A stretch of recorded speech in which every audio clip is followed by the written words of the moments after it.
சிங்கப்பூரில் இப்போ சென்னை வாசம் தான் எங்கும் சென்னை பிராண்டின் சமையல் மேஜிக் தான். சென்னை பிராண்ட் பொன்னி ரைஸ் அன்புள்ள ladies choice. Chennai brand basmati biryani ருசி சூப்பர். மணிமணியாய் துவரைத்தால் ஹெல்தி டேஸ்டி சன்ஃப்ளவர் ஆயில். இவையாவும் உங்களுக்காக சென்னை ட்ரேடிங் சூப்பர் மார்ட் தயாரித்து வழங்கும் புதிய அறிமுகம். நம்ம சென்னையே இப்போ சிங்கப்பூர்ல. எல்லாம் சென்னை பிராண்ட்.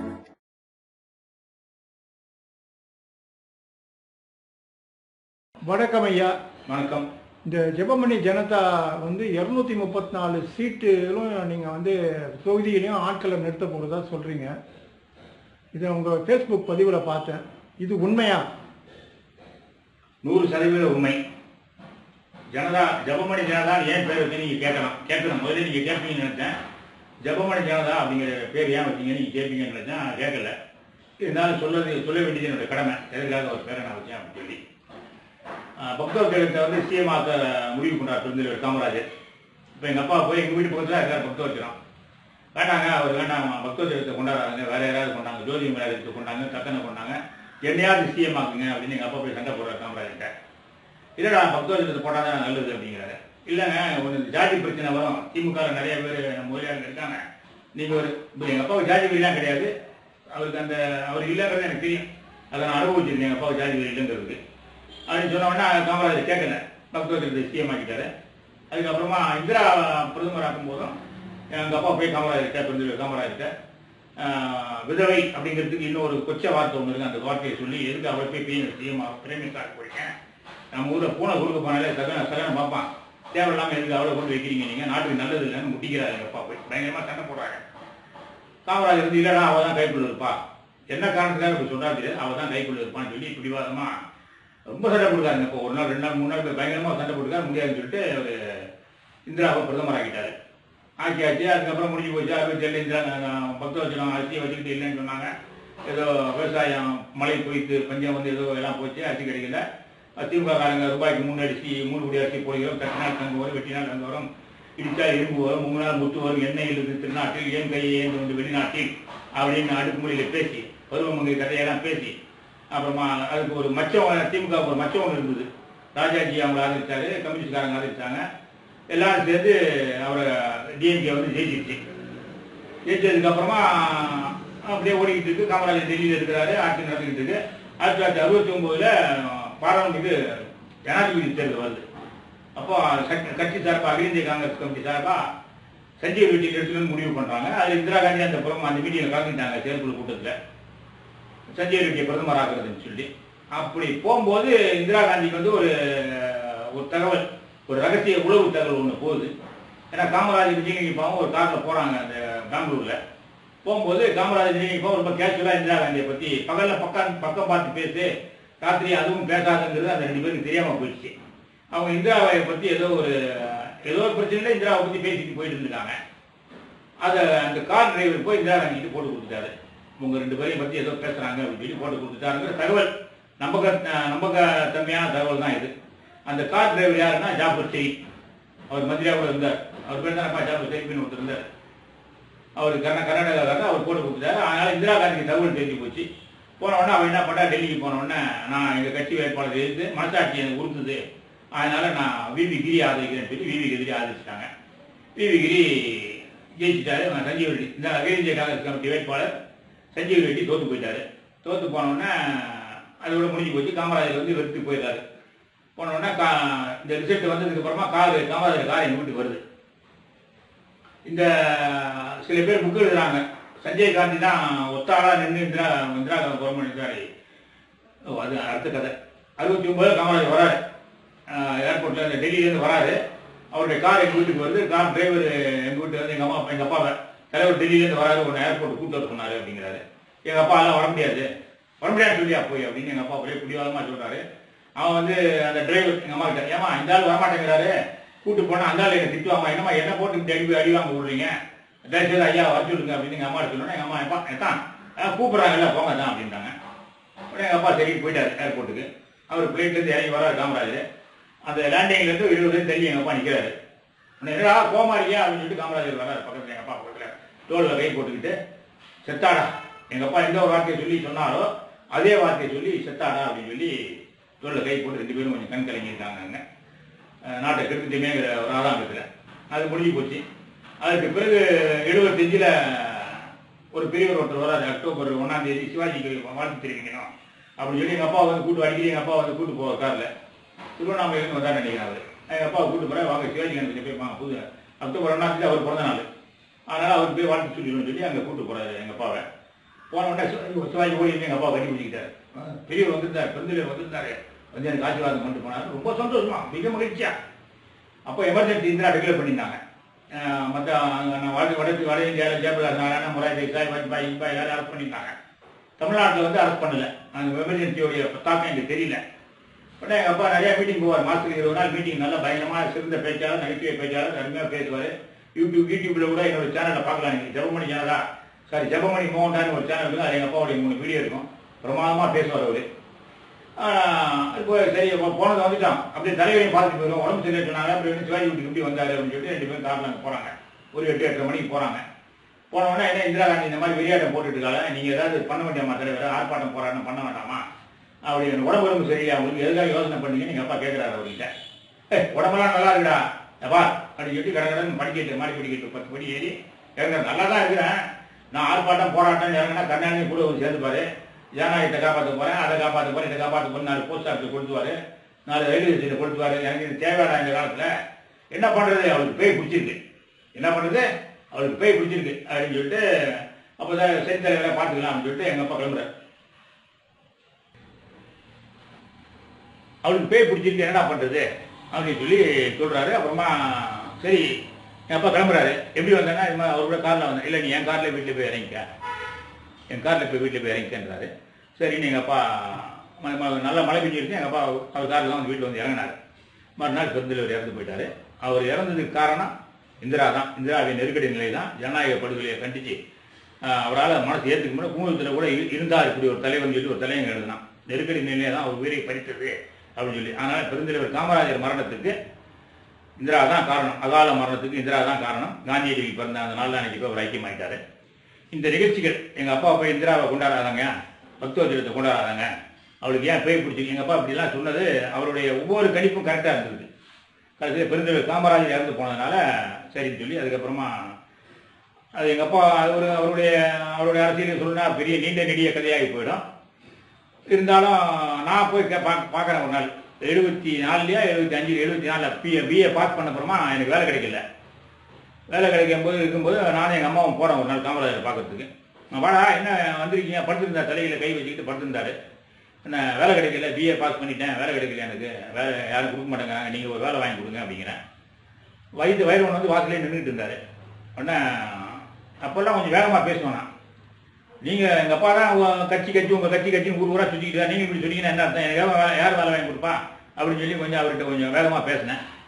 இப்படி கை எடுத்தார், தலைக்குள்ளே இருந்து எடுத்து ஓங்கி ஒரு வீசினார். நான் ஒன்று டபாஞ்சிட்டேன். அவன் இறஞ்சிக்கிட்டு இருக்கான், வந்து குறைஞ்சிக்கிட்டு இருக்கான், வேலையை வாங்கி கொடு, அதை வாங்கி கொடு, அதெல்லாம் வாங்கி கொடுக்க முடியாது, யாரா நான் சொன்னேன் எவ்வளோ வேலை கொடுப்பான் அப்படின்னு கத்துனாரு. சரி சரின்னு சொல்லி வெளியே வந்துட்டேன். வரும்போது வயலவன், டேய் நீ அடி வாங்கிட்டுடா, ஏன் நான் மிஸ் பண்ணேன், அடி வாங்கினா ரொம்ப அதிர்ஷ்டண்டா அப்படின்னாரு. அதுக்காக இன்னொரு திருப்பி அடி வாங்க முடியாது வந்துட்டேனா. ஆனால் 10 நாள் கழிச்சு மதுரையிலேருந்து ஒரு ஆள் வந்தார். என்ன எங்கள் வீட்டுக்கு வராரு எங்கள் அப்பா பார்க்குற சாக்கில். என்னையும் பார்த்தாரு, என்னப்பா பண்ணுறது, சும்மா தான் இருக்கிறேன் அப்படின்னு, வேலை இல்லை அப்படின்னு. சரி நான் ஒரு இடத்துக்கு சொல்கிறேன், அங்கே போகும்போது வேலை கொடுத்துருவாங்க அப்படின்னாரு. சுதர்சன் சீட்டு கம்பெனி போய் வேலைக்கு சேர்ந்தேன். 200 ரூபாய்க்கு சம்பளம் 1974. ஏன்னா பெருந்தலைவர் காமராஜ் என்ன பண்ணியிருக்காரு, நான் போய் சண்டை போட்டு வந்த அப்புறமா அந்த நாகலிங்கம் அங்கே போயிருக்காரு. நாகலிங்கமும் இன்னொருத்தரும் போயிருக்காங்க. அவங்ககிட்ட சொல்லியிருக்காரு, எவன் நிமியம் வந்து கத்திட்டு போகிறான், வேலை இல்லையா போல இருக்கு அப்படின்ட்டு. போனாலும் அந்த நாகலிங்கம் ஏற்பாடு பண்ணி எனக்கு வேலை வாங்கி கொடுத்தாரு. ஏன்னா அது நன்றி கடன். இதெல்லாம் முடிஞ்சு போச்சு. அப்புறம் எங்கள் அப்பா ஒரு டைம் எம்எல்ஏ ஆனார் 1977. எமர்ஜென்சியில் ஜெயிலுக்கு போயிட்டு காமராஜர் இறந்த உடனே இந்திராவுடைய கவனம் தமிழ்நாட்டுக்கு திரும்புது. திமுக காரங்க நிறைய பேரை பிடிச்சி உள்ளே போட்டாங்க, ஒரு 500 பேரை. எங்கள் அப்பாவையும் எமர்ஜென்சி டைமில் பிடிச்சி உள்ளே போட்டாங்க. அப்போ தான் எம்ஆர் ராதா அறிமுகமானார் எங்கள் அப்பாவுக்கு. அதுக்கு முன்னாடியே தெரியும் எங்கள் அப்பா எத்தனை மீட்டிங் போட்டுக்கார் எம்ஆர் ராதா. அவர் நல்ல பயங்கரமான காமராஜ் தொண்டர். 1996 ஜெயலலிதா தோற்று போயிடுறாங்க பயங்கரமான ஊழல் குற்றச்சாட்டின் அடிப்படையில். அப்போ வந்து ரஜினிகாந்த் இனிமேல் தமிழ்நாட்டை தமிழ்நாட்டை இறைவன் தான் காப்பாற்ற வேண்டும் அறிக்கை விட்றாரு. அப்போது நான் மாம்பழம் இன்ஸ்பெக்டர் ஆயிருந்தேன். அந்த டைமில் இது கடையில் ராஜீவ்காந்தி கேஸ் அங்கே எங்கெல்லாம் வேலை பார்த்துட்டு நான் மாம்பழத்தில் இன்ஸ்பெக்டராக இருக்கேன். நான் ஸ்டேஷன்லேருந்து வரும்போது எங்கள் அப்பா கேட்டில் நின்றுட்டுப்பாரு. அந்த இந்திரா மூப்பனார் வீடு வந்து எங்கள் வீட்டுக்கு லெஃப்ட் சைடில் ஒரு 1.5 பர்லாங்கில் லெஃப்ட் சைடில் ஒரு வீடு. மூப்பனார் ஆஃபீஸ் வந்து ரைட் சைடில் ஒரு பர்லாங்கில் ஒரு வீடு இருந்தது. அந்த ஆஃபீஸ் வச்சுருந்தாரு. அவரை பார்க்குறதுக்கு அவருடைய அறிவுடிகள்லாம் வருவாங்க. ரோட்டில் வந்துட்டு இருக்கும்போது எங்கள் அப்பா அந்த கேட்டில் நின்றுட்டுப்பாரு. ரஜினி தான் அரசியலுக்கு வரேன்னு சொல்லிட்டாருல, ஷோ வேறு ஆதரிக்கிறேன்னு இருக்காரு. உங்கள் மூப்பனை சிஎம் ஆக சொல்லுங்கள். நான்லாம் இந்த மாதிரி பழைய காலெல்லாம் வந்து பிரச்சாரம் பண்ணுறோம். தயவுசெய்து கருணாநிதி காலில் போய் உளுந்தாரான்னு முட்டிக்கிட்டார் எங்கள் அப்பா. ஆனால் அதெல்லாம் போய் சொல்லியிருக்காங்க. ஆனால் மூப்பனாருக்கு வந்து தைரியம் இல்லை. அந்த 89ல் வாங்கின அடியில் அவருக்கு அந்த தைரியம் இல்லை. அதெல்லாம் முடியாத பொருட்கள் நினச்சிட்டு எல்லாரும் 3 பேரும் போய் கருணாநிதிக்கு நற்சான்றிதழ் கொடுத்து கருணாநிதியை சிஎம் ஆகிட்டாங்க 96ல். இது அதுக்கப்புறமா உமாசங்கருங்கிற ஐஏஎஸை வச்சு கருணாநிதி நடந்த ஊழல்களெல்லாம் விசாரிக்க சொல்கிறாரு. ஜெயலலிதா ஆட்சியில் நடந்த ஊழல்களெல்லாம் விசாரிக்க சொல்கிறாரு. அவர் ரொம்ப உமாசங்கர் ஐஏஎஸ் ரொம்ப டீசெண்டான நேர்மையான அதிகாரி. அவர் நிறைய ஊழல் விவகாரத்தெல்லாம் கண்டுபிடிச்சி திரும்பி பெரிய ரிப்போர்ட்லாம் ஃபைல் பண்ணுறாரு. அதில் ஒரு 46 ரிப்போர்ட் மேலே கருணாநிதி வழக்கு தாக்கல் பண்ணுறாரு.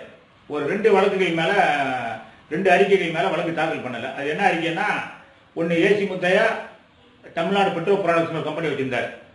அது ஜெயலலிதா சம்மந்தப்பட்ட வழக்கு ஒன்று. இன்னொன்று எஸ்ஆர் ஷிப்பிங் டிக்கு ஷேர் விற்கிறாங்க. அந்த ஷேர் விற்றதில் அடிமாட்டு வழி விற்றதில் அரசாங்கத்துக்கு 232 கோடி இழப்பு அப்படின்னு சொல்லி அந்த 2 வழக்குகளையும் அப்போ தாக்கல் செய்யலை. வக்கீல் வி செல்வராஜன் ஒருத்தர் ஜனதா கட்சிக்காரர், அன்றைய ஜனதா கட்சிக்காரர்.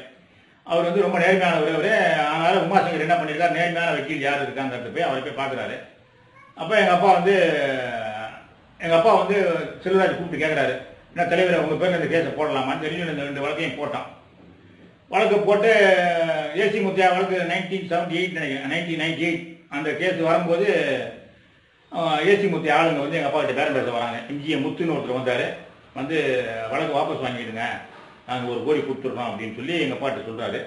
எங்கள் அப்பா அதெல்லாம் முடியாதுன்னு சொல்லி எங்கள் அப்பா ரொம்ப பிடிவாதமாக இருக்கிறாரு. அவங்க இப்போ வந்தவங்க என்ன போகும்போது என்ன சொல்லிட்டு போனாங்கன்னா, நான் வெளியே உட்காந்துட்டேன், நான் வேலையை விட்டுட்டேன், நான் வந்து தென்சென்னையில் போட்டியிடுறதுக்காக நான் தயார் பண்ணிகிட்டு இருக்கேன். அப்போ என்ன வந்து பார்த்தாங்க, வாசலில் கட்சிக்காரங்க ஒரு 10 பேர் உட்காந்துருந்தா வந்து பார்த்தாங்க. அவங்க அப்பா என்ன இவ்வளோ பிடிவாதமாக இருக்கிறாரு, ஒரு தியாகி வீடுமா தலைவர் வீடு மாதிரியா இருக்குது, சரி அவர்கிட்ட 1 கோடி சொன்னால் உங்களுக்கு 2 கோடி கொடுத்துட்றோம், உங்கள் அப்பா எப்படியா அந்த கேஸை வாபஸ் வாங்க சொல்லுங்கள் அப்படின்னாரு. நான் ஒன்றும் அதெல்லாம் எங்கள் அப்பா 8 அடி பாய்ஞ்சாருன்னா நான் 14 அடி பாய்வேன் தெரியுமில்ல உங்களுக்கு, வெளியே கிளம்புங்க அப்படின்ட்டேன்.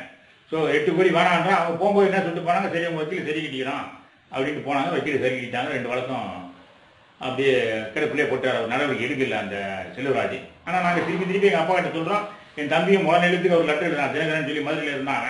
அப்பா நீங்கள் செல்வராஜ் நம்புறீங்கப்பா, நான் அப்படின்னா போயிடுவீங்கப்பா, அந்த நாள் மாறிட்டான்ப்பா அப்படின்ட்டு. இங்கே அபிராமபுரத்தில் வாடகை வீட்டில் இருந்தவர் ஏதோ ஓமைமாரில் வந்து ஒரு 3 கிரவுண்ட் இடம் வாங்கி பயங்கர பங்களா வாங்கிட்டு கட்டு அங்கே போய் செட்டில் ஆகிட்டாரு. அதெல்லாம் எங்களுக்கு தெரியாது. ஆனால் எங்கிட்ட சொன்னாங்க, என்னப்பா அவங்க வக்கீல் ஒரு மாதிரி திடீர்னு பணம் வந்த மாதிரி ஆட்டம் போடுறாரப்பா அப்படின்னு. எங்கள் அப்பாட்ட வந்து சொன்னேன். ஒரு நாள் நான் உண்ணாவிரதம் இருந்தேன். 2 வழக்குகளை வைத்து தூங்கும் உயர்நீதிமன்றத்தை கண்டித்து வள்ளுவர் கோட்டத்தில் உண்ணாவிரதம், தனிநபர் உண்ணாவிரதம் சொல்லி இப்போ உண்ணாவிரதம்லாம் வேறு இருந்தேன் நான் வள்ளுவர் கோட்டத்தில். தனி கார்லெலாம் ஆளுங்க வந்து பார்த்துட்டு போனாங்க, யாராவது கூதிருக்காங்களான்னு சொல்லி. ஆனால் ஒன்றும் நடக்கலை. அந்த 2 வழக்குகள் அப்படியே தான் கிடந்தது. அதுக்கு பிறகு அந்த ஆள் என்ன பண்ணிட்டான், ஓவர் பேராசையில் என்ன பண்ணிட்டான், நெடுஞ்சாலைத்துறை ஒரு துறை ஒன்று இருக்குது, அதில் வந்து கர்நாடகா ஒரு 106 பாலம் கட்ட போகிறோம் அக்ராஸ் ஸ்டேட்டு அப்படின்னு சொல்லி ஒரு 200 கோடியோ 300 கோடியோ திட்டம் போடுறாரு.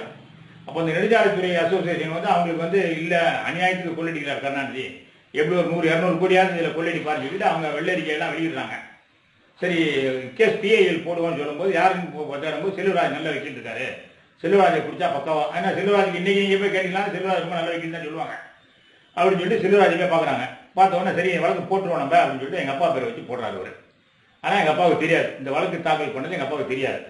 அந்த அஃபிடேவிட் வந்து கொஞ்சம் முறையாக தாக்கல் பண்ணாதனால அந்த வழக்கை வந்து ஜட்ஜிங்கிட்ட வந்து விசாரணைக்கு அருமையான வழக்கு தான், ஆனால் நீங்கள் கொஞ்சம் அஃபிடேவிட்டை மாற்றி பண்ணுங்க, கொஞ்சம் ஸ்ட்ராங்காக போடுங்கன்னும் போது இவர் அதை ஒன்றும் பண்ணாமல் இருக்கிறாரு. அதுலேயும் கொஞ்சம் பணம் வாங்கிட்டார் போல தெரியுது. அந்த வழக்கை தள்ளுபடி பண்ணிடுறாங்க ஜட்ஜிங்க 2 பேரும். தள்ளுபடி பண்ண உடனே ஆனால் with liberty to file fresh writ petition அப்படின்னு சொல்லி போட்டு தள்ளுபடி பண்ணுறாங்க. இந்த தள்ளுபடி ஆன உடனே அந்த ஐஏஎஸ் இன்ஜினியர்ஸ் அசோசியேஷன்லேருந்து எங்கள் ஊர் பக்கத்தால் ஒருத்தன் எங்கள் வீட்டுக்கு ஃபோன் பண்ணுறான். எங்கள் அப்பா தான் ஃபோன் எடுக்கிறாரு. ஃபோன் எடுத்து செம்ம லெஃப்ட் அண்ட் ரைட்டாக வாங்கியிருக்கிறான். என்னையா நீயும் சுப்பிரமணிய சாமி மாதிரி ஆரம்பிச்சிட்டியா, கேஸை போட்டு காசு வாங்க ஆரம்பிச்சிட்டியா, எப்படியா நீ இந்த கேஸ் வாபஸ் வாங்கலாம் அப்படி இப்படின்னு கத்திருக்காங்க. எங்கள் அப்பாவுக்கு தெரியல, இந்த கேஸ்ரா என்ன கேஸ்ப்பா என்ன கேஸ் உங்கள்கிட்ட எல்லாம் டீட்டெயிலாக சொல்லணுமா அப்படின்னு கத்திட்டு ஃபோனை வச்சுட்டான். அன்னைக்கு எங்கள் அப்பா அழுது நான் அன்னைக்கு தான் பார்த்தேன். மாடிக்கு வந்தார், யாரோ திட்டாண்டா ஃபோன் என்ன அப்புறம் மாதிரிலாம் நான் போனேன், ஆஃபீஸுக்கு போனேன், அவர் செல்வராஜ் ஆஃபீஸ் பார்த்து. எங்கள் அப்பா பார்த்த உடனே காவல்துறையில் இருந்ததுனால அவருடைய ரியாக்ஷனை பார்த்தேன் நான். எங்கள் அப்பாவை என்னையும் பார்த்த உடனே அவருக்கு முதல் காஞ்சி போச்சு. என்ன என்ன அப்படின்னு கேட்டார். என்ன கேஸ் போட்டால் என்ன வாபஸ் வாங்க நீ, என்ன திட்டாங்க, எந்த கேஸ் வாபஸ் வாங்க நீ, அப்பா கத்துறாரு, அதெல்லாம் இல்லை அப்படின்னு சொல்லி நான் கட்டக்கூடிய எனக்கு தெரியும், கட்ட வாங்க. அப்போ வந்து ப்ரொசீஜர்லாம் தெரியாது, கட்ட கொடுன்னு கேட்குறேன். அவர் அதெல்லாம் முடியாது, நீங்கள் ஃபீஸ் 2 லட்ச ரூபா ஃபீஸ் கொடுத்தா தான் கொடுப்பேன் அப்படி இப்படின்னு ஒரே அமலம் பண்ணார். சரி ஏப்பா நான் அவங்க வீட்டுக்கு கொடுத்தேன் எங்கள் அப்பாவை. நான் திருப்பி நேராக வீட்டு மோட்டர் போனேன். நீலாங்கரையில் வீடு அவருக்கு ஒரு நேரம் அதிரடியாக உள்ளே பூந்து, எங்கேயா கட்டு, எந்த கட்டு கேஸ் வாபஸ் வாங்க நீ அப்படின்னா, என்னன்னா இன்னும் உள்ள கவனிச்சிட மாட்டேன், ஆமாம் பண்ணுவேன் அப்படின்னு சொல்லி அந்த கேஸ் கட்டு எடுத்துட்டேன். அந்த ஏவிஎஸ் கேஸை எடுத்துட்டேன் நான். எடுத்து அப்புறம் முத்துகிருஷ்ணன் சொல்லி ஒரு அட்வொகேட், எங்கள் அப்பாவோட இப்போ தமிழ் விமணியே முத்துகிருஷ்ணன்லாம் எங்கள் அப்பாவோட ரொம்ப நெருக்கமாக இருந்தவங்க. அவரை வச்சு இந்த வழக்கை தாக்கல் பண்ணுறோம், ஃப்ரெஷ்ஷாக ஃபைல் பண்ணுறோம். ஃபைல் பண்ணோன்னா கேஜி பாலகிருஷ்ணன் சொல்லி ஒரு ஜட்ஜி அங்கே இருந்தார் பெஞ்சில். அவர் வந்து எங்கள் வக்கீல் எந்திரிச்சு மயிலாடுன்னு ஆரம்பிக்க கூட இல்லை, இந்த கேஸ் என்ன பிரச்சனைங்கிறது தள்ளுபடி பண்ணிட்டார். இந்த வழக்கை தள்ளுபடி பண்ணும்போது சும்மா பண்ணியிருந்தா பரவாயில்ல, 2 வருஷமாக என்ன பண்ணிட்டு இருந்தீங்க, பேரம் பேசிட்டு இருந்தீங்களா அப்படின்னு எல்லா வக்கீலையும் கேட்குற மாதிரி பெட்டிஷன் யாருங்கிறது தெரியாமல் அந்த ஆளுக்கு தெரியல. கேஜி பாலகிருஷ்ணன் எல்ஐ ஜோமினா யாரும் தெரியல அவருக்கு அப்படின்னு கேட்குறாரு. ஓப்பன் கோர்ட்டில் கேட்குறாரு, பேரம் பேசிட்டு இருந்தாங்களான்னு. நானும் உள்ளே இருந்தேன் அன்னைக்கு. உடனே எங்கள் வக்கீல் அந்த முத்துகிருஷ்ணனுக்கு வந்து அவ்வளவு கோபம் வருங்கிறத அன்னைக்கு தான் நான் பார்த்தேன். மயிலாட் யாரை பற்றி என்ன பேசுறீங்க, I am very sorry, I will take this matter very seriously அப்படி இப்படின்னு கேஜி பாலகிருஷ்ணன் பயந்துட்டார். அப்படியே உடனே இப்படி சொல்கிறான் பண்ணார், மன்னிச்சுக்கிடுங்க அப்படின்னு கேட்டார். ஆனால் கேஸ் தள்ளுபடி பண்ணது தான். அப்புறம் எங்கள் அப்பா மறுநாள் நான் உண்ணாவிரத்துக்கு போகிறேன், ஹைகோர்ட் வாசலுக்கு உண்ணாவிரத்துக்கு போகிறேன் அப்படின்னு சொல்லி அறிக்கையெல்லாம் கொடுத்துட்டு போனார். போலீஸ்காரங்க காலையில் வந்து குடிச்சிட்டு போயிட்டாங்க.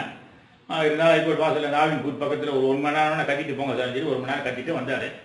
அந்த 2 வழக்குகள் வரல, அதனால் ஒரு தடவையும் பாதிக்கப்பட்ட மாதிரி என்னடா அந்த கேஸ் என்னடா ஆச்சுன்னு கேட்பாரு என்கிட்ட.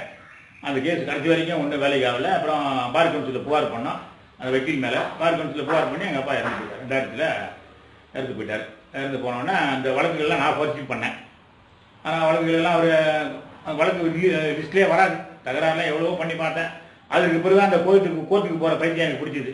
பொதுநல வழக்குன்னு போயிட்டு கொஞ்சம் தகராறுலாம் பண்ணிவிட்டு, அதனால் இவ்வளவு பண்ணி கடைசியில் ஒரு பைசா லாபம் இல்லாமல் அவர் வேற கெடுத்தானுங்க அப்படின்ட்டு அந்த கேஸ் ஜெபமணி ஜனதா கட்சி அப்படின்னு சொல்லி தமிழக ஜனம் ஒன்று இருந்தது.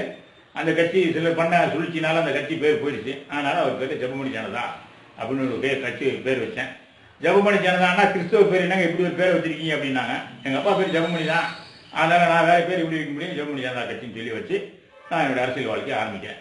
ரொம்ப வேகமாக இந்த இப்போ இருக்கிற அரசியல் சூழ்நிலையில் உங்களால் 234 தொகுதியிலையும் ஆட்களை நிறுத்த முடியுமா, செலவு பண்ண முடியுமா, இதெல்லாம் யோசிச்சு பார்த்தீங்களா? இது கேட்குறவங்க வந்து உங்களை ஒரு நகைச்சுவைக்கு உரியதாக பார்க்குறாங்க, ஜோக்கர் மாதிரி பார்ப்பாங்க.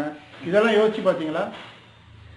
ஜோக்கர் அப்படிங்கிற வார்த்தை எனக்கு 100% பொருந்தும். எனக்கு சாதாரணமாக சொல்லலை இந்த விஷயத்த. அது ராஜீவ்காந்தி வழக்க லைட்டாக சொல்லிடுறேன் நான். அப்போ தான் தெரியும் ஜோக்கர் எப்படி நானே என்ன ஜோக்கர் எப்போ தெரிஞ்சுக்கிட்டேன். இப்போ சமீபத்தில் நான் 1 வருஷத்துக்கு முன்னாடி தான் நான் ஜோக்கர் நான் தெரிஞ்சுக்கிட்டேன். ராஜீவ்காந்தி வழக்கு ராஜீவ் கொலை நடக்கும்போது நான் வந்து லா காலேஜ் இன்ஸ்பெக்டர், சட்ட ஒழுங்கு இன்ஸ்பெக்டர். அங்கே வந்து 80,000 ரூபா மாமூலங்க. ஆனால் நம்ம நேர்மையான அதிகாரியாக இருந்ததுனால அந்த மாமூலாம் வாங்காமல் அங்கே இருந்துக்கிட்டு இருந்தேன். அதுக்கு இடையில கருணாநிதி பீரியடில் என்னை 1990 என்னை வந்து ராமேஸ்வரம் மாற்றிருக்காரு. ராமேஸ்வரத்தில் மாற்றி ஒரு 8 மாதம் எனக்கு சம்பளம் இல்லாமல் படியும் இல்லாமல் ஒன்றும் இல்லாமல் என்னை அப்படியே திராட்டில் விட்டார். அவர் கவர்மெண்ட் டிஸ்மிஸ் ஆனவுடனே என்னை ஐஎஸ்ல போடுறாங்க. மெட்ராஸ் சிட்டி போலீஸில் போட்டு 1 வாரம் வெயிட்டிங்கில் வச்சுட்டு அப்புறம் மெட்ராஸ் ஐஎஸ்ல போடுறாங்க. திருவல்லிக்கேணி ஏரியா பார்க்குற ஐஎஸ்ல போடுறாங்க. என்ன போட்டவுடனே எனக்கு பிடிக்கல. நான் வந்து சார் எனக்கு யூனிஃபார்ம் போடணும், நான் யூனிஃபார்ம் போட்டு ஏதாவது ஸ்டேஷனில் ஒர்க் பண்ணி நான் வந்துட்டேன், திருப்பி மெட்ராஸுக்கு வந்துட்டேங்கிறது கருணாநிதி வகையாக எனக்கு தெரியுங்க சார், எனக்கு போடுங்க ஸ்டேஷன் போடுங்க அப்படின்னு தகராறு பண்ணேன். ஆனால் அவங்க என்ன ஸ்டேஷன் போட்டு விரும்பலை கமிஷனர் ஆஃபீஸில்.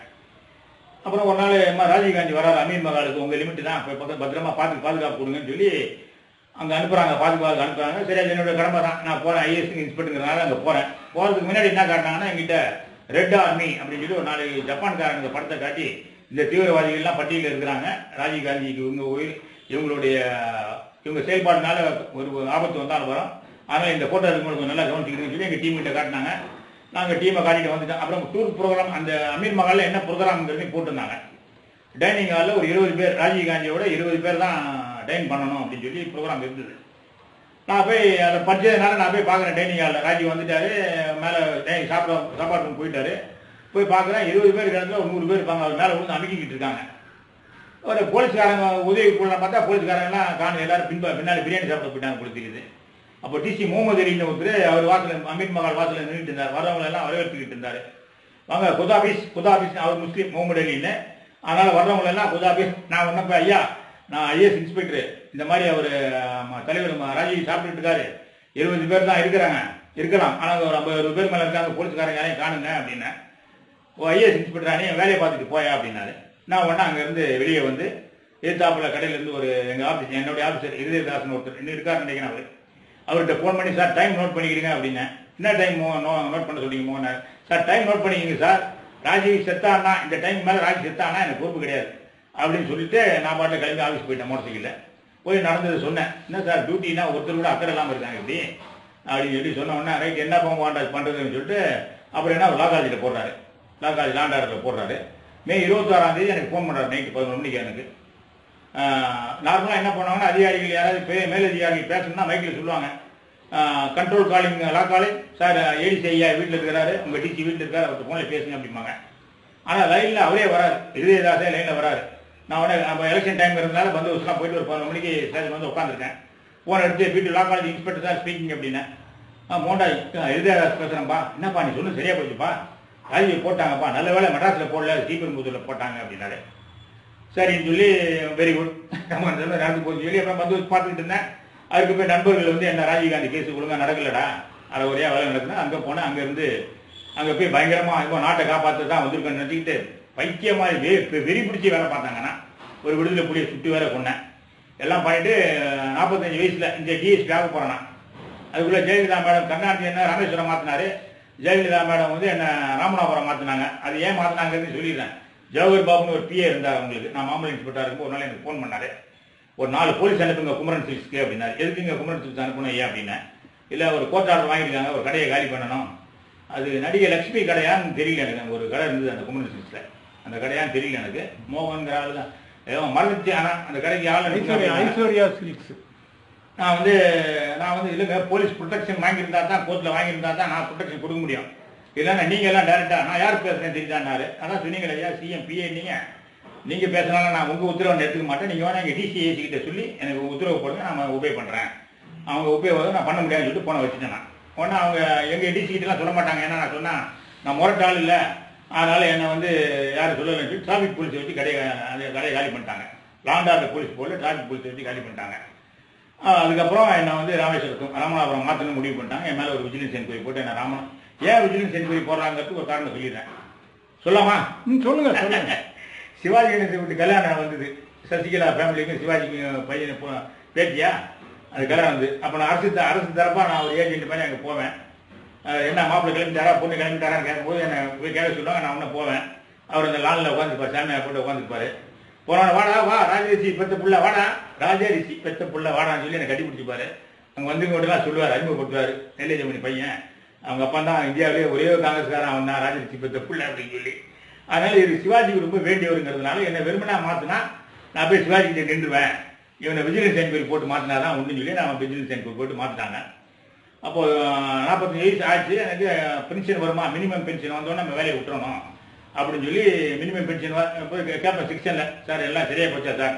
இல்லைங்க உங்கள் மேலே என்கொயரிலாம் க்ளோஸ் ஆகி போச்சு, நீங்கள் எதுக்கு சார் கேட்குறீங்க? இல்லைங்க மினிமம் பென்ஷன் வருமானு கேட்டேன். செக்ஷனில் என்ன இந்த மினிமம் பென்ஷன் என்ன சார் பண்ண போகிறீங்க? இல்லை வேலையை விட போகிறேங்க. வேலையை விட போகிறீங்களா? என்ன சார் காமெடி பண்ணீங்க அப்படின்னாங்க. நான் இருந்தாலும் பெட்டிஷன் கொடுத்தேன். செப்டம்பர் 30, 1997 என்னை ரிலீவ் பண்ணியிருக்கணும். செப்டம்பர் 25ஆம் தேதி போய் நான் எஸ்பியை பார்க்குறேன். கண்ணப்பன் ஒரு எஸ்பி இருந்தார். அவர் போய் பார்க்குறேன், ஐயா என்ன ரிலீவ் பண்ணிங்களா அப்படின்ட்டு. பெட்டிஷன் கொடுத்துருக்கேன். விஆர்எஸ் என்ன விஆர்எஸ் கெட்டா வேலையை விட போகிறாங்க வேலையை அப்படின்னு சொல்லி விரட்டி விட்டார் என்ன. நான் 30ஆம் தேதி ஒரு லெட்டர் டைப் படித்து இது மாதிரி விஆர்எஸ் கொடுத்துருந்தேன். You are not either rejected or accepted my petition. I consider that I have been relieved அப்படின்னு சொல்லி எழுதி கொடுத்து எஸ்பிபிஏ கிட்ட போய் கொடுத்தேன். அவர் படிச்சு பார்க்காம ஒரு சீல் போட்டு கொடுத்துட்டாரு. என்கிட்ட ரிசீவ் காப்பி போட்டு கைக்கு போட்டு கொடுத்துட்டாரு. நான் கைக்கு வந்துட்டேன். அவர் 2 நாள் கழிச்சு அங்கேருந்து ஆள் ஓடி வராங்க. என்ன சார் வேலை விட்டு போயிட்டீங்களா? எஸ்பி உங்களை கூட்டு வர சொன்னார் அப்படின்னாங்க. அவர் எஸ்பியும் கிடையாது, நான் இன்ஸ்பெக்டர் கிடையாது, வர முடியாது சொல்லியா போயா அப்படின்ட்டேன். அதுக்கப்புறம் 97 ராஜீவ்காந்தி கொலை வரத்துக்கு முன்னாடியே தீர்ப்பு ஜனவரி 22 தீர்ப்பு வரப்போகுது. நான் வந்து நாயா பேர் அலையிறேன், ஏதாவது பத்திரிகையில் பேட்டி கொடுக்கணும் அப்படின்னு சொல்லிட்டு. அப்புறம் தமிழ் எக்ஸ்பிரஸ் சுதாங்கன் வந்து நான் பேட்டி எடுக்கிறேன் அப்படின்னு சொல்லி அவர் கூட ஒருத்தர் வந்தார். நல்ல பேர் அவருக்கு, குட்டியா இருப்பார். பேர் என்னங்க? பத்திரிகையாளர் நிறைய பேர் இருந்தாங்க. இல்லை கருப்பா இருப்பார் அவர். அவர் 2 பேரும் வந்தாங்க, வந்து பேட்டி எடுத்தாங்க. கவர் சூர்யா வந்தது டிசம்பர் 1 வீக்கில் வருது. அப்படியே இந்தியாவே அதிர்ந்து போச்சு அப்படின்னு நான் நினச்சிக்கிட்டேன். இது வந்த உடனே இந்தியன் எக்ஸ்பிரஸ் இதில் வந்து தமிழ் எக்ஸ்பிரஸ் பேட்டியில் ஒரு கிரக்ஸ் எடுத்து இந்தியன் எக்ஸ்பிரஸ் டெல்லியில் போட்டுக்கான் போல தெரியுது. டெல்லியிலேருந்து ஒரு சிபிஐ படம் வந்து யார் அந்த மூண்டா எப்படி அவன் பத்திரிக்கை மீட் பண்ணலாம், தடாவில் அவனை கை, ஏன்னா நீதிமன்றம் அவமதிப்பதுன்னா வழக்கு வந்து தடா சட்டத்தின் கீழ் நடக்குது. என்னை வந்து தடா சட்டத்தின் கீழ் கைது பண்ணியிருக்கணும், பண்ணலை. அவங்க வந்திருக்காங்க, டெல்லியிலேருந்து வந்திருக்காங்க. எங்கள் சிபிஐக்காரங்க கேட்டவுடனே இல்லை இல்லை அவருக்கெல்லாம் போய் ஒம்பு பண்ணாதுங்க, அவர் ஏதாவது பண்ணிட்டு போகிறார் விடுங்கன்னு சொன்னால் திருப்பி சிபிஐ டீம் போயிடுச்சு. அதுக்கு பிறகு 98 தென்சென்னையில் தேர்தலில் நிற்கிறேன். அது வரைக்கும் என்ன ரிலீவ் பண்ணல, டிபார்ட்மெண்ட்டில் என்ன ரிலீவ் பண்ணல. இன்ஸ்பெக்டராகவே தேர்தல் நிற்கிறேன், இன்ஸ்பெக்டராகவே பத்திரிகை பேட்டி கொடுக்குறேன். அப்போ நான் நாமினேஷன் தாக்கல் பண்ணிட்டு 98 நாமினேஷனில் தாக்கல் பண்ணிட்டு வெளியே வரேன். வந்தவொடனே எங்கள் பேட்ச் இன்ஸ்பெக்டர் தான் ஒரு எஸ்பிசியில் இருந்தார். என்னடா நின்று ரிலீவ் ஆகல, அதுக்குள்ளே தேர்தல் நிற்கிறேன்னாரு. ஆமாம் நான் ரிலீவ் ஆகல, என் மேலே நடவடிக்கை எடுங்க அப்படின்னு சொல்லி நான் ஏன் வேலையை விடுறாங்கிறது ராஜீவ்காந்தி கேஸை டீட்டெயிலாக எழுதி எல்லா பத்திரிகையாளர்களும் கொடுத்தேன். ஒரு பத்திரிகையாளர் போடலை. முடிஞ்சு போச்சு 98. நான் பெரிய போராளின்னு நினைக்கிட்டேன். தடாவை தேட்டத்தை எதிர்த்தோம், நம்மளுக்கு தடாவில் உள்ளே போட போகிறாங்க, ஒன்றும் நடக்கலை. இப்போ என்ன 2019 தான் எனக்கு நம்ம ஜோக்கர் ஆகிட்டோங்கிறது எனக்கு தெரிஞ்சுது. ரமேஷ் ஜலான ஒருத்தர் புக் எழுதியிருக்கான். ஒரு காங்கிரஸ்காரன் அதிருப்பான் பொழுது, இந்திரா கட்சிக்காரன் அதிருப்பான் பொழுது. அதுக்கப்புறம் இந்த ராஜீவ்காந்தி கொலை வழக்கில் சந்திராசாமி தான் இன்வால்வ் ஆகிருக்காரு அப்படின்னு சொல்லி ராஜேந்திர ஜெயின் ஒருத்தர் 91 ஜூலை மாதமே பத்திரிகை எழுதுறான், ஹிந்தி பத்திரிகையில். 91 ஜூலையிலேயே டெல்லியில் தெரிஞ்சிருக்கு சந்திராசாமி தான் அந்த கொலைக்கு பின்னேன்னு சொல்லி. ஏன்னா டெல்லி மெட்ராஸில் வேலை பார்த்த மல்லிகைக்கு இது தெரியவே இல்லை. அதுக்கப்புறம் அந்த ராஜேந்திர ஜெயின் மர்மமான முறையில், நம்ம இப்போ சித்ரா செத்து போச்சுல, அந்த மாதிரி மர்மமான முறையில் செத்து போயிடுறாரு, ஆக்சிடென்ட்ல செத்து போயிட்டாரு சொல்லி போலீஸ் கேஸ் க்ளோஸ் பண்ணது. போஸ்ட்மார்ட்டம் பண்ணால் கழுத்து நெரிச்சு கொண்டுருக்காங்கன்னு வருது. ஆனால் அந்த அவர் மேலே நடவடிக்கை எடுக்கலை. இப்போ நான் ஜோக்கர் தானே, இதெல்லாம் ஒன்றுமே தெரியாமல் இன்ஸ்பெக்டர் வேலையை விட்டுட்டு கண்டெம்ட் வேற போய் ஜெயிலுக்கெல்லாம் போயிருந்தேன்னா எவ்வளோ கேவலப்படுங்க, குடும்பம் என்ன விதியாக இருக்கும். நல்ல வேலை. அதனால் நான் ஜோக்கர் தான், அதில் ஒன்றும் சந்தேகமே கிடையாது. ஆனால் இந்த ஜெபமணி ஜனதா ஆட்சியை பிடிக்குங்கிறதுல நீங்கள் சந்தேகமே பண்ணோன்னா இது ஜோக் கிடையாது, இட் இஸ் ரியாலிட்டி. இல்லை எப்படி அவ்வளோ உறுதியாக சொல்கிறீங்க? உறுதியாக சொல்கிறேன்னா, நான் வந்து 2098 தேர்தல் நிற்கிறேன், தென்சென்னையில் நிற்கிறேன். அப்போது எனக்கு 2000 ஓட்டு கிடைக்குது. 99 தேர்தல் நிற்கிறேன், அப்பவும் ஓட்டு கிடைக்குது. 2000 ஓட்டு கிடைக்குது. 2001 வந்து மயிலாப்பூரில் நிற்கிறேன். நான் மயிலாப்பூர் நிற்கும்போது எனக்கு 852 ஓட்டு வருது. எவ்வளவு? Third winner, runner, third. நான் வரேன் 852 ஓட்டு. ஆனால் ஹிந்துவில் வந்து வின்னரை போட்டுதான், ரன்னர் போட்டுதான், தேர்டுங்கிற இடத்துல ஒரு முஸ்லீம் பேர் போட்டு 849 ஓட்டு போட்டவரை 3ஆவதாக காட்டுறான். நான் உடனே இந்துக்கு ஃபோன் பண்ணி கண்ணாமனா திட்டுறேன். என்ன 882 பெருசா 849 பெருசா, எப்படி நீ என் பேரை இன்ட்ரடியூஸ் பண்ணலாம் அப்படி இப்படின்னோன்னா ஒரு 100 பேர் இந்துலேருந்து வந்தாங்க. அந்த ரிப்போர்ட்டர் ஒருத்தன் வந்தான், சின்ன பையன் ஒருத்தன். ஐயா நான் தான் அவர் தெரியாமல் கொடுத்துட்டேன். தெரியாமலாம் கொடுக்கல, திட்டம் போட்டு தான் கொடுத்துருக்காங்க. கொடுத்துட்டு அவ்வளோதான், அது முடிஞ்சு போச்சு. மறுப்பெல்லாம் வெளியிடல. ஆனால் இந்து பேப்பரில் என் பேர் வரல. 3ஆவது வாங்கின பேர் வந்திருக்கணும்ல, லைனாக கடை கட்டி சின்ன சின்னதாக போடுவான், 1, 2, 3 போடுவான். மயிலாப்பூர் தொகுதியில் என் பேர் வரல. அதுக்கப்புறம் 2003 சாத்தாங்குளம் இடத்துல வருது. எங்கள் அப்பா 77, 80 சாத்தாங்குளம் எடுத்து எம்எல்ஏ இருந்தார். சீப்பாத்தினார் தொகுதி மிகப்பெரிய வெற்றி. அருமையான அந்த ஊரில் பயங்கர சேவை செஞ்சிருக்காரு. பஸ் வரல, அது வரல, இப்போ எல்லாம் வேலை செஞ்சிருக்காரு. அவர் ஏறி உடஞ்சிட்டு போச்சுன்னா இவரே சைக்கிளில் போய் மண்ணடி கூட்டி போய் அந்த மாதிரிலாம் பண்ணியிருக்காரு எம்எல்ஏ இருக்கும்போது. ரொம்ப மரியாதை, நேர்மையான ஒரு பேர் இல்லையா. நான் ஒன்றா 2003 அங்கே நிற்கிறேன். நிற்கும்போது நான் எந்த ஊரில் போனாலும் எனக்கு பயங்கர வரவேற்பு. எனக்கு வரவேற்புனா அப்படி இப்படி வரவேற்பு கிடையாது. நான் இந்த ராஜீவ்காந்தி கேஸை சொல்லி தான் கடுமையாக பிரச்சாரம் பண்ணுவேன். ஒரு நாள் நான் ஏன்னா சொல்கிறேன், என்னை பார்த்து ஏன் பயப்படுறாங்கிறத நான் உங்களுக்கு சொல்லிடுறேன். 2003 பிரச்சாரம் பண்ணிட்டு ஒரு நாள் சாத்தாங்குளம் ஊருக்குள்ளே போகிறேன். ஒரு பொட்டல் காட்டில் ஒரு 5-6 காரை வந்து என்னை மறிக்குது, என்னோட ஜீப்பை. என் ஜீப்பில் நான், என் ஒய்ஃபு, கட்சிக்கார ஒருத்தர், என் தம்பி ஒருத்தர், பெரியப்பா பையன் ஒருத்தர் காரை ஒரு ஜீப் ஓட்டினது வந்து மடக்கி நிறுத்துறாங்க. நான் நினச்சேன், ஆஹா அடி உள்ள போகுதுன்னு நினச்சேன். பார்த்தா தனுஷ்கோடி ஆயிடுச்சுன்னு ஒரு 5-6 பேரோட இறங்கி வந்தார். நான் கார் ஜீப்புக்குள்ளே உட்காந்துருந்தேன். என்னாச்சு இப்படி பண்ணுறீங்க நீங்கள், என்ன பண்ணிட்டேன் அப்படின்னேன். இல்லை இவ்வளோ போடுறீங்க அப்படின்னாரு. ஒன்றா ஓஹோ பயந்துட்டாங்க போட்டு சொல்லி ஜீப்லேருந்து இறங்கி, நீ ஒரு டுபாக்கூர் காங்கிரஸ், நீங்கள் வந்து தேர்தல் திமுக அதிமுக கூட்டணி வச்சு எம்எல்ஏ எம்பி ஆகிடுவீங்க. நாங்கள் எங்களை மாதிரி ஒரிஜினல் காங்கிரஸ்காரெல்லாம் பஞ்சாயமாக தெரியணுமா, அப்படி தான் பேசுவேன். ராஜீவ்காந்தியை கொண்டு யாரும் ஏன்டா கேட்க மாட்டேங்கிறீங்க, ஏன்டான்னு சொல்லிட்டு மரியாதையாக பேசினேன் அவர்கிட்ட. அவர் அப்படியே பயங்கரமாக ஓ சர்தான் அப்படின்னு சொல்லிட்டு. அப்புறம் என் கோபிநாதன் ஒருத்தர், இப்போ எங்கள் கட்சி மாநில தலைவர், அவர் என் கூட இருந்தார். அவரை காட்டி கேட்டேன். நெல்லை சாமின்னு ஒருத்தர் நின்று இருந்தார் இந்த இவர் கூட. நெல்லை சாமிலாம் எங்கள் பழைய காலத்தில் இருந்தவர் தான். இந்த மாதிரி கோபிநாதன் மாதிரி ஒரே ஒரு காமராஜ் தொண்டனை உங்கள் கட்சியில் காட்டுங்க, நான் இப்போயே உங்கள் கட்சியில் சேர்ந்துறேன் அப்படின்னா, நெல்லை சாமி கோபிநாதன் மாதிரிலாம் ஒரு கட்சி தலைவர், அவர் பழைய காமராஜ் தொண்டனை பார்க்க முடியாதுங்க, சூப்பரான ஆளுங்க அப்படின்னு சொல்லிட்டார் அவரே. அது முடிஞ்சது. இது வந்து தனுஷ்கோடி ஆகிட்டேன். அப்புறம் ஒரு நாள் சிக்னலில் என் வண்டி நிற்குது, ஜீப்பை அதில் சாத்தாங்குளத்தில் பள்ளத்தில் நம்ம வீடு நின்றுட்டு இருந்தார். இப்போ இறந்து போனார் வசந்தகுமார். அவர் வந்து பள்ளத்தில் நின்றுட்டு இருந்தார். என்னை பார்த்து நான் ஜீப்பில் ஃப்ரெண்டில் உட்காந்து பார்த்தா கடற்கடன் மேலே வழி வந்தார். கையை பிடிச்சிட்டாரு. என்ன ஐயா இதை போடுறீங்க நீங்க, கொஞ்சம் கூட பயம் இல்லாம அப்படின்னு. ஆமா ஆமா அப்புறம் என்ன அப்படின்னு சொன்னா, அப்புறமா அந்த எலெக்ஷன்லாம் முடிஞ்ச அப்புறமா அவர் வந்து எனக்கு வீட்டில் ஒரு பையனுக்கு பொண்ணுக்கு பத்திரிக்கை கொடுத்தாரு. எனக்கு கொடுத்து நான் மேடைக்கு போனோடனே அவ்வளோ பேர் கூட்டம் தான் ஓடி வந்து என்னை வரவேற்று போட்டான்னு எடுத்துக்கிட்டாரு. எதுக்கு சொல்றேன்னா, நான் எப்பேற்பட்டவங்கிறது தெரியும் எனக்கு. அந்த அன்னைக்கு பிரச்சாரத்துக்கு போது என்னாச்சுன்னா 2003 நாங்கள் பிரச்சாரம் பண்ணுறேன். நான் போய் சாத்தாமலம் பஸ் ஸ்டாண்ட் வாசலில் வண்டியை நிறுத்திட்டு வந்தே மாறன்னு ஆரம்பிக்கிறேன். எழுத்தாப்புல ராயபுரம் மானம் பெரிய பூத்து போட்டுக்காரு காங்கிரஸுக்கு. பூத்து போட்டு உட்காந்துருந்தவர் நான் போய் மைக் ஆன் பண்ணோன்னா அவர் மைக் ஆன் பண்ணி சத்தமாக பாட்டு போட ஆரம்பிச்சிட்டார். அதான் நான் பேசுகிறத தடை பண்ணணுங்கிட்டு. உடனே நான் தான் அனுமதி வாங்கியிருக்கேன், பர்மிஷன் வாங்கியிருக்கேன், எதுக்கு நான் டிஸ்டர்ப் பண்ணுறாங்க இவங்க அப்படின்னு சொல்லி நான் தகராறு பண்ணி நான் ரோட்டில் படுத்துக்கிட்டேன். என் ஒய்ஃபு படுத்தேன், அவன் கட்சிக்கார் படுத்தேன், லைனாக மறியல் பண்ணிட்டான். பஸ் வெளியே வர எடுத்தேன். உடனே போலீஸ்காரன் வந்து அவங்களுக்கு சத்தம் போட்டு அவர் தான் 10 நிமிஷம் பேசி போறான்றாரு அப்படின்னு சொல்லி இவ்வளவு கரெக்டாக பண்ணுறா. பத்திரிகையாளர்லாம் பேட்டி எடுத்தாங்க. முதல்ல 2 நாள் வருது என்னோட செய்தி, தினத்தந்தியில் வருது, வித்தியாசமான வேட்பாளர் வித்தியாசமான வாக்குறுதிகளை வழங்குகிறார் அப்படின்ட்டு. அப்புறம் தினமலரில் வேற போடுறான் ஃபர்ஸ்ட் கட்டம் கட்டி வித்தியாசமான வேட்பாளர் சொல்லி. 3ஆம் நாள் ஸ்டெர்லைட் கம்பெனிக்கான விளம்பரம் கொடுக்குறான். எல்லா பத்திரிகையிலும் கால் பக்கம் விளம்பரம் வருது. 2000 எங்களுக்கு ஒரு விருது கிடைத்தது, அந்த விருதுக்கு நன்றி தெரிவிக்கிறோம் சொல்லி 2003 எல்லா பேப்பர்லையும் கால் பக்கம் விளம்பரம் வருது. ஆஹா, இனிமேல் நான் ஒன்றா கூப்பிட்டு சொல்கிறேன் கட்சிக்காரர் கோபி, இனிமேல் நம்ம செய்தி பத்திரிகையில் வராது பாருங்க அப்படின்னு. அது நம்ம சொன்ன மாதிரி ஆகி போச்சு.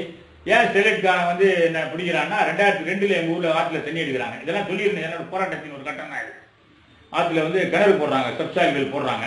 அப்போ நான் எங்கள் ஊருக்காரங்கிட்ட சொல்கிறேன், ஆற்று படுவையில் ஏற்கனவே மணல் கொண்டு போயிட்டு இருக்கப்பா, சப்சாயில் வெளில போட்டால் நடி உப்பா போயிடும், இதை தடுக்கிறேன் அப்படிங்கிற எங்கள் ஊருக்காரன் கேட்கல. நான் போய் ஏரில் எங்கள் ஊரில் மறியல் பண்ணேன், நான் அரெஸ்ட் பண்ணி உள்ளே போட்டாங்க. சனிக்கிழமை அரெஸ்ட் பண்ணுறேன். அது பெரிய விஷயம் கிடையாது. அரசு ஊழியர்களை வேலை செய்ய விடாமல் தடுத்ததாக என்னை கைது பண்ணுறாங்க. போய் ஸ்ரீவையோட சப்ஜெக்டில் என்னை உள்ளே போட்டுறாங்க. திங்கட்கிழமை என்ன ஜாமீனில் எடுத்துருக்கலாம். ஆனால் திங்கட்கிழமை எங்கள் வக்கீல் சொந்தக்காரர் தான் வக்கீலாக இருந்தார், அவர் வந்து என்னை ஜாமீனில் எடுக்கல. புதன்கிழமை தான் எடுக்கிறாரு. அதுக்கடையில் அந்த பைப் போகிற வேலையை மறுத்துடுறாங்க. அப்போ நான் எங்கள் ஊருக்கு வரும்போது எங்கள் ஊருக்காரங்க, உனக்கு என்னடா உங்கள் ஊரில் குழாய் திறந்தா மெடாஸில் தண்ணி வரும், நீ எதுக்குடா இங்கே வந்து தண்ணி கிண்ணி மறியல் பண்ணிட்டீங்க அப்படின்னு. நான் உடனே ஏன்னா அறிவு இல்லையா உங்களுக்கு, முப்பாய் போய் தண்ணி முட்டா பசங்களா, அறிவு படிச்சிருக்கீங்க, ஊரில் படிச்சிருக்கீங்களா இல்லையா அப்படின்னு கணவனா திட்டிட்டு திருப்பி நான் மெட்ராஸுக்கு வந்து ஒரு ஜீப்பில் மைக் செட் கட்டிக்கிட்டு திருப்பி போகிறேன். எங்கள் ஊரில் போய் தண்ணீர் கொள்ளையை பற்றி மக்களுக்கு விளக்குறதுக்காக. எங்கே போனாலும் போலீஸ் எனக்கு அனுமதி கொடுக்க மாட்டேங்க. நான் பர்மிஷன் கேட்குறேன், எங்கேயும் எனக்கு பேசக்கூடாதுன்னு தடுப்பிக்கிறாங்க. சரி, அப்படிலாம் போகிற மனப்போக்கம் கிடையாது எனக்கு. அப்போ சரின்னு வந்துட்டேன். இதே நான் சொல்கிறேன், ஆற்றுல தண்ணி எடுத்துக்கிட்டு இருக்கேன், தண்ணி திருட்டு போகிறீங்க, நீங்கள் எல்லாம் நமக்கு என்ன வந்ததுன்னு சொல்லி பேசாமல் இருக்கிறீங்க. தண்ணி போக போக உப்பு இல்லாமல் தெருவில் எங்கே போயிங்க, நம்ம இந்த மாவட்டமே நாசமாக போயிடும். அப்படிலாம் வேற இந்த தண்ணி பிரச்சனையை வேற பேசுகிறேன். 2002 அரசு ஆனது காட்டி பேப்பர்லாம் பரபரப்பாக வந்தது. ஜெகமணி மகன் குடும்பத்தோடு கைதிலாம் போட்டுருந்தான். அது அந்த சைடுக்காரன் என்ன பண்ணா, ஓட்டு பெட்டியில் ப்ரார்த்தனை பண்ணான். எவ்வளோ ஓட்டு தெரியுமா வாங்கினேன்? எந்த ஊரில் போனாலும் எங்கள் அப்பா என்ன பண்ணார் ஓடி என்ன பேசுவாங்க. அவர் தனுஷ்கூடாயத்தை என்னை பார்த்து மிரட்டுறாரு. இதுக்கு இடையில ஏடிஎம்கேக்காரனுக்கு ஒரு நாள் எனக்கு காரை மறந்தானுங்க. பெருசு என்ன கட்சியும் கிடையாது, இந்த ஒரு 10,000 வாங்கிக்க, போய் சேரு, ஊட்ட பார்க்க போய் சேரு அப்படின்னானுங்க. ஏப்பா போய் உங்ககிட்ட காசு வாங்குவேன், நான் பாட்டு பிரச்சாரம் பண்ண போகிறேன், உங்களுக்கு என்னப்பா அண்ணன். அன்னைக்கு 69 ஓட்டு. அவ்வளோ பிரச்சாரம் பண்ணியிருக்கேன். அன்னைக்கு 69 ஓட்டு. அதுக்கு பிறகு நான் 120 ஓட்டை தாண்டி போனதே கிடையாது. அந்த இப்போ சொன்னால் நிறையா கதையாகி போயிடும். 2016 நான் நிற்கிறேன் மயிலாப்பூரில், 77 ஓட்டு எனக்கு. குளத்தூர்லேயே நான் நிற்கிறேன், நாமினேஷன் ஃபைல் பண்ணியிருந்தேன். அந்த ஊரில் வந்து 1,74,000 கோடி என் வங்கி கணக்கில் இருக்குன்னு சொல்லி ஒரு பொய்யான பிரிவு தாக்கல் பண்ணுறேன். அந்த நம்ம மனுலாம் ஏற்றுக்கிட்டாங்க. ஆனால் அந்த 40 ஓட்டு எனக்கு குளத்தூரில், மயிலாப்பூரில் 77 ஓட்டு. இந்த ஏரியாலே பிறந்து வளர்ந்தவனா, காலேஜ் இங்கே தான் படித்தேன், மயிலாப்பூரில் இன்ஸ்பெக்டராக இருந்திருக்கேன்.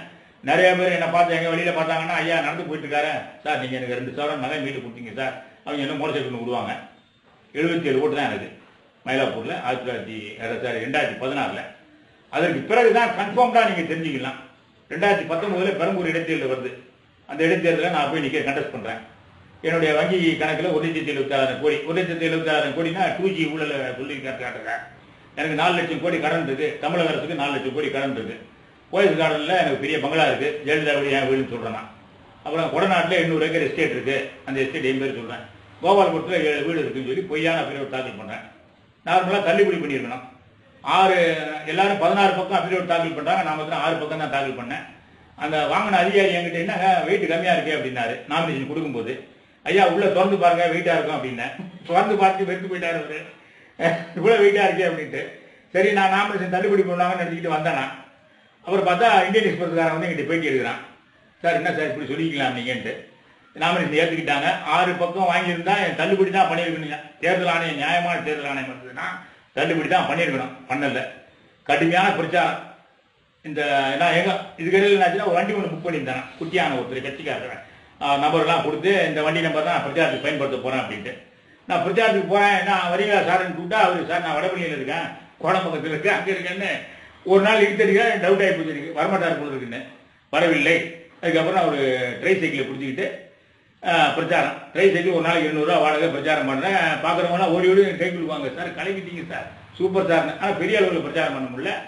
ஆனால் நல்ல ரீச் ஆகுது. தினத்தந்தியில் காத்துக்கிட்டு எங்கிட்ட பேட்டி எடுத்து போனாங்க. தினத்தந்தியில் வந்து எங்களை எப்பவுமே அவாய்ட் தான் பண்ணுவாங்க. ஆனால் அன்றைக்கி தினத்தந்தி டிவியில் என்ன வந்து காத்துக்கிட்டு பேட்டி எடுத்தாங்க. தினத்தந்தி பத்திரிகையில் செய்தி பெருசாக வருது, பச்சை மிளகான்னு சொல்லி. ஆனால் 106 ஓட்டு தான் வந்து எனக்கு. ஸோ ஓட்டு பெட்டியில் ஃப்ராட் பண்ணுறாங்க, இனிமேலும் பண்ணுவாங்க. ஏன் பயப்படுறாங்க என்ன பார்த்துன்னா, எனக்கு ஓட்டு நிறையா விழுந்ததுன்னா அந்த ஜனதா பரிவாரம் ஒன்று இருக்குது. தமிழகம் பூரா ஜனதா கட்சிக்காரங்க இருக்காங்க, பழைய காங்கிரஸ்காரங்க, காமராஜ் தொண்டர்கள், மொரார் தேசாய் தொண்டர்கள் என்ன இருக்காங்க, பல்வேறு பிரிவுகளாக பிரிஞ்சிருக்காங்க. மதசார்பட ஜனதா தளம், ஐக்கிய ஜனதா தளம், அந்த கட்சி இந்த கட்சின்னு சொல்லி. ஒரு பீகார் சீஃப் மினிஸ்டர் குரூப் ஒரு குரூப் இருக்கு, ஒரிசா சீஃப் மினிஸ்டர் குரூப் ஒரு குரூப் இருக்கு, முலாயம் சிங் யாதவ் குரூப் ஒரு குரூப் இருக்கு, தேவடா குரூப் ஒரு பெரிய குரூப் இருக்கு. இவங்க நான் வெளியே வந்துட்டேன்னா இவங்க எல்லாம் என்னை ஆதரிக்க ஆரம்பிச்சிருவாங்க அப்படின்ட்டு. இப்போ நான் கண்டிப்பாக வெளியே வருவேன். இது இன்டர்நெட் யுகம். நான் வெளியே வருவேன். எல்லோரும் என்னை தேடி வராங்க. 234 தொகுதியிலையும் ஆளை போடுவேன்னா கண்டிப்பாக வெற்றியும் பெறுவேன். அடுத்த முதல்வர் நான் தான். எழுதி வச்சுக்கிடுங்க. இது வந்து ஜோக்கர்லாம் கிடையாது, எனக்கு தெரியும், என் அனுபவத்தை சொல்கிறேன். எனக்கு வந்து நான் தாக்கல் செய்திருக்க பொதுநல வழக்குகள், அதனால் என்னென்ன விளைவுகள் ஏற்பட்டதுங்கிறதுலாம் நிறையாவே தெரியும் எல்லாருக்கும். இப்போ கோயில் பிரச்சனைக்காக நிறைய பேர் அந்த படம் இந்த படம் வச்சு திரிகிறாங்க. அவங்களால சாதிக்க முடியாத வேலையை அந்த கோயில் சொத்துல நான் செஞ்சிருக்கேன். வடபள்ளியில் வேங்கீஸ்வரர் கோயில் ஒரு கோயில் குளம் இருக்கு, அந்த குளத்தை மீட்கிறதுக்கு ஏற்பாடு பண்ணி வச்சிருக்கேன். கோயில் மாற்றம் தனியாக பேசுவோம். இப்போ அந்த சங் பரிவாரம் வந்து உங்களை எல்லாரையும் ஒருங்கிணைக்க போறீங்களான்னு கேட்குறேன். அது எஸ்ஸா நோவா இல்லை பேசிட்டு இருக்கீங்களா? அது மாதிரி ஏதாவது ஒரு தகவல் அதில் சொல்லுங்க. இப்போ டெவலப் பண்ணி இப்போ தான் தெரியுது. இந்த சங் பரிவார் இதெல்லாம் இப்போ ஒருங்கிணைக்கிற வேலையில் இறங்கிட்டீங்களா? சங் பரிவார் இல்லப்பா, எங்களுக்கு சங் பரிவார் கிடையாது, ஜனதா பரிவார். சரி. இந்த 234 தொகுதி சொல்றீங்க, அந்த ஜனதா பரிவார்லாம் இப்போ நீங்க ஒருங்கிணைக்க ஆரம்பிச்சிட்டீங்களா இல்லை பேசிட்டு இருக்கீங்களா? அதோட டெவலப்மெண்ட் என்ன? அதாவது நான் எதுவுமே நம்ம கட்டுப்பாடு கிடையாது, எதுவுமே நம்ம கண்ட்ரோல் கிடையாதுங்கிறது என்னுடைய முடியாத நம்பிக்கை. ஏன்னா நிறைய அனுபவப்பட்டுக்கணும். இந்த எல்லாமே ஏதோ ஒரு செயல் நமக்கு மேலே ஒரு இறைவன் செயல் நினைக்கிறேன்னா, இது எனக்கு ஒரு மிகப்பெரிய மனிதனுடைய ஆசீர்வாதம் எனக்கு இருக்கு. அவர் யாருன்னா மனித புனிதன் மொரார் தேசாய். 1984 அவர் மெட்ராஸுக்கு தேர்தல் பிரச்சாரம் பண்ண வராரு. அதை நான் சொல்லி தான் உங்ககிட்ட வரும்போது ஷோவுக்கு ஃபோன் பண்ணுறாரு. எப்போ நான் வரேன், ஏர்போர்ட்டுக்கு வரேன், நீ என்னை வந்து ரிசீவ் பண்ண அப்படிங்கிறாரு மொரார் தேசாய். ஷோ என்ன சொல்கிறேன், நான் எதுக்கு இங்கே வரணும், எல்லாம் அவங்க கட்சிக்காரங்க வருவாங்க அப்படின்னு சொல்லி ஷோ போகாமல் விட்டுறாரு ஏர்போர்ட்டுக்கு. அது என்ன ஆயிடுச்சுன்னா, இப்போ இராச்சிலியன் தலைவராக இருந்தான்னு நினைக்கிறேன். மொரார் தேசாய் என்ன கட்சின்னு போட்டிருந்தாருன்னா, மேலேயும் ஜனதா தான் இருக்கணும், சட்டசபையிலும் ஜனதா தான் இருக்கணும், அந்த தொகுதியில் தான் நான் பேசுவேன், திமுகலாம் நான் ஓட்டு கேட்க மாட்டேன்னு சொல்லி திமுக கூட்டணி இருந்து நினைக்கிறேன் பணம் அப்படின்னு சொல்லி கண்டிஷன் போட்டிருக்காரு. அதனால் இவங்க யாரும் அவரை வரவேற்க போகாமல் போயிட்டாங்க. அவர் பாட்டு ஏர்போர்ட்டில் வந்து உட்காந்துருக்காரு. அப்புறம் அங்கே போய் ரிசீவ் பண்ணி ஷோ தன்னோட வீட்டில் கொண்டு அவர் உட்கார வச்சுக்கிட்டு எங்களுக்கு ஃபோன் பண்ணார் எங்கள் அப்பாவுக்கு. என்ன மொரார் தேசாய் எங்கள் வீட்டில் இருக்கார் ஜெர்மனி, உடனே வாங்கினீங்க அப்படின்னாரு. சரின்னு அப்போ நான் போலீஸ் கம்ப்யூட்டர் சப்மிட் போட்டாருந்தேன். என்னை கூட்டு போடா அப்படின்னாரு எங்கள் அப்பா ஷோ வீட்டுக்கு. இந்த இதராஜ் கல்யாணம் ஒன்றப்பன்னு சொல்லி உங்களுக்கு நம்ம ஆளப்பட்டில் அதுக்கு ஏற்றாப்பில் தான் ஷோ வீடு இருந்தது. சரி நாங்கள் அப்பா அவங்க கூப்பிட்டு போனேன். ஷோ வீட்டில் தான் எங்களுக்கு சாப்பாடு மத்தியான சாப்பாடு அங்கே தான் சாப்பிட்டோம். அப்புறம் அங்கே ஒரு நேரம் பேசிட்டு இருந்தாங்க அவங்க, நான் வெளியே வெயிட் பண்ணிட்டு இருந்தேன். அப்புறம் இல்லை நான் பேசலை, என்னை கூப்பிட வரவேற்கவே வரலையே வேணுங்க, நான் அங்கே மீட்டிங் பேச கேன்சல் பண்ணுங்க, எனக்கு டிக்கெட் போட்டுங்கன்னு சொல்கிறாரு மொரார் தேசாய். சரின்னு ஒரு திருப்பி டிக்கெட் ப்ரோக்ராம் கேன்சல் பண்ணி டிக்கெட் போட்டுறாரு ஏர்போர்ட்டுக்கு. அவர் திருப்பி ரிட்டர்ன் ஜேர்னிக்கு போட்டுறாரு. அப்போ நாங்கள் திருப்பி அவர் ஏர்போர்ட்டில் கொண்டு விட்டுட்டு அவர் உட்காந்துருக்காரு. அவர் சோஃபா காலையில் நான் உட்காந்துருந்தேன். எங்கள் அப்பா பேசுகிறதெல்லாம் அவர் மொழி எடுத்து சொல்கிறாரு. நல்லா ஜாலியாக எல்லாம் பேசிக்கிட்டே இருக்காரு. 2 மணி நேரம் பேசிக்கிட்டு இருக்காங்க. அப்புறம் டைம் ஆனோடனே அவர் கிளம்புறாரு. அப்போ நான் என்னையும் கேட்டார், உள்ளே போகும்போதே கேட்டார், என் பையன் சப்மிட் பண்ணிட்டா இருக்கான், நம்மளாம் ஜெயிலில் இருக்கும்போது அவர் போலீஸ் வேலைக்கு சேர்ந்துட்டார் அப்படின்னு. அப்படியா, your father is a great person. என்ன சொல்கிறாரு, your father is a great person, don't let him down அப்படின்னாரு. அப்படின்னு சொல்லி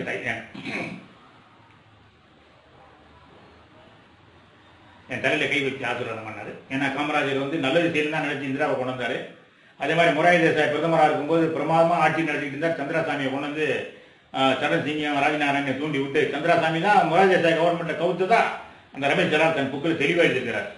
அதனால் சந்திராசாமி அந்த குத்தியும் அடித்தான், ராஜீவ்காந்தி கொண்ட குத்தியும் அடித்தான். ஆனால் இன்னும் அவனை பிடிக்காமல் இருந்துக்கிட்டு இருக்காங்க.